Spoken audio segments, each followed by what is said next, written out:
আসসালামু আলাইকুম। আজকের আলোচ্য বিষয় পদার্থবিজ্ঞানের গতি অধ্যায়।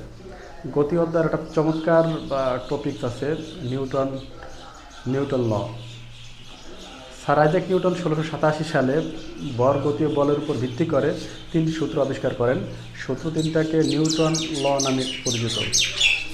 তো চলুন আমরা নিউটন লর ফার্স্ট ল বা Newton first law of motion বা নিউটনের গতির প্রথম সূত্রটা নিয়েই আমরা আজকে আলোচনা করব। ফার্স্ট লটা হলো, আমরা একটু প্র্যাকটিক্যাল যদি চিন্তা করি, এই একটা বস্তু, এটা একটা বস্তু, বস্তুটা স্থির অবস্থা আছে। তো এই বস্তুটা যখন স্থির অবস্থায় আছে, তখন আমি যদি বাইরে থেকে কোনো ধাক্কা না দেই, যদি ধাক্কা না দেই বা কোনো বল প্রয়োগ না করি, তাহলে যেরকম আছে এরকমই থাকবে। এটা একেবারে কিয়ামত পর্যন্ত এরকমই থাকবে। আবার এটা যদি মনে মনে কল্পনা করি, যদি এটা গতিশীল হয়, যদি গতিশীল হয়, চলতে থাকে, তাহলে তাও যদি আমরা কি করি, হাত দিয়া না ধরি বা কোনো দিয়া বাধা প্রদান না করি, কোনো কিছু দিয়া, তাহলে যেভাবে আছে সেইভাবেই থাকবে।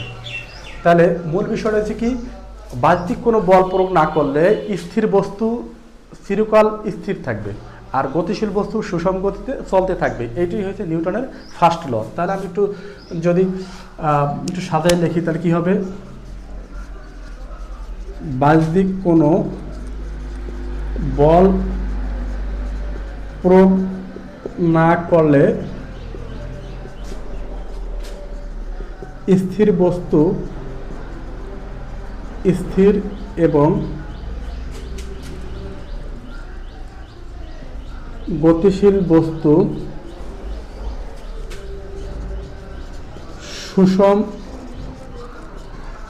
গতিতে চিরকাল চলতে থাকবে। এটাই হচ্ছে নিউটনের ফার্স্ট ল। পরবর্তী ক্লাস হবে নিউটনের সেকেন্ড অ্যান্ড থার্ড ল নিয়ে। ধন্যবাদ। আসসালামু আলাইকুম।